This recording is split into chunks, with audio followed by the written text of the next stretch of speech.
Hello welcome to ചിത്ത വീറ്റ് ലൈറ്റ്സ്. ഇത് അമ്മ ഡിസൈൻ ചെയ്തിട്ടുള്ള ഒരു ന്യൂ മോഡൽ കുർത്തിയാണ്. എൻഗേജ്മെന്റ് ലുക്ക് റീക്രിയേറ്റ് ചെയ്യണമെന്ന് പറഞ്ഞപ്പോൾ അമ്മ എനിക്ക് നാട്ടിൽ വെച്ച് മറന്നുപോയ എൻ്റെ ഒരു ചുരിദാറിന്റെ റെപ്ലിക്കേറ്റ് ആണ് ഇത് ട്രൈ ചെയ്തിട്ടുള്ളത്. ഈ ഒരു ഷെയ്ഡായിരുന്നു ഞാൻ അന്ന് ഇട്ടിട്ടുണ്ടായിരുന്ന ചുരിദാറിന്.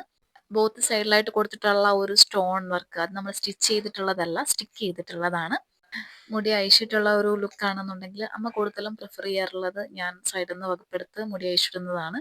ഇനി നടുവ് നെടുക്കാന്നുണ്ടെങ്കിൽ അങ്ങനെ പാർട്ടീഷൻ ചെയ്യുമ്പോൾ എനിക്ക് എൻ്റെ ഫേസ് കുറച്ചുകൂടി ലോങ്ങേറ്റഡ് ആയിട്ട് തോന്നും. അത് ഇണങ്ങുമോ എന്നുള്ളത് എനിക്ക് കുറച്ച് സംശയമാണ്. എങ്കിലും എല്ലാ ഡ്രസ്സ് ഇടുമ്പോഴും ഞാൻ ജസ്റ്റ് ഒന്ന് നടുവിൽ കൂടെ പാർട്ടീഷൻ ചെയ്ത് നോക്കും. പിന്നെ ലാസ്റ്റ് സൈഡിൽ നിന്ന് എടുത്ത് ഒരു പൊട്ടൊക്കെ വെച്ച് കഴിയുമ്പം ഓക്കെ ആണെന്ന് അമ്മയുടെ ഒരു അപ്രൂവൽ കിട്ടുമ്പം ഓക്കെ ഇറ്റ്സ് ഓക്കെ എന്ന് എനിക്ക് തോന്നാറുണ്ട്.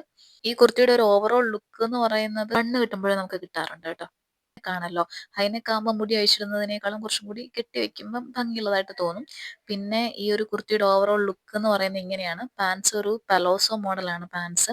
അതുപോലെ തന്നെ ഈ ബോത്ത് സൈഡിൽ വെച്ചിരിക്കുന്ന സ്റ്റോൺ വർക്ക് തന്നെ നമ്മൾ കയ്യിലും ഒരു ലെയർ കൊടുത്തിട്ടുണ്ട്. സിമ്പിൾ ആൻഡ് എലഗൻ ലുക്കാണ് അമ്മ ഇതുകൊണ്ട് ഉദ്ദേശിക്കുന്നത്. പക്ഷെ ആക്ച്വലി എനിക്ക് ഇത് ഭയങ്കരമായിട്ട് ഇഷ്ടപ്പെട്ടു കേട്ടോ. നോർമലി ബണ്ണ് കിട്ടുന്നതാണ് എനിക്ക് കുറച്ചുകൂടി പേഴ്സണൽ ഫേവറേറ്റ്. അപ്പോഴും മുഖം കുറച്ച് ലോങ്ങേറ്റഡ് ആണ്, എന്നാലും കുർത്തി സ്റ്റൈൽ ആയിട്ടുണ്ട്. Thank you.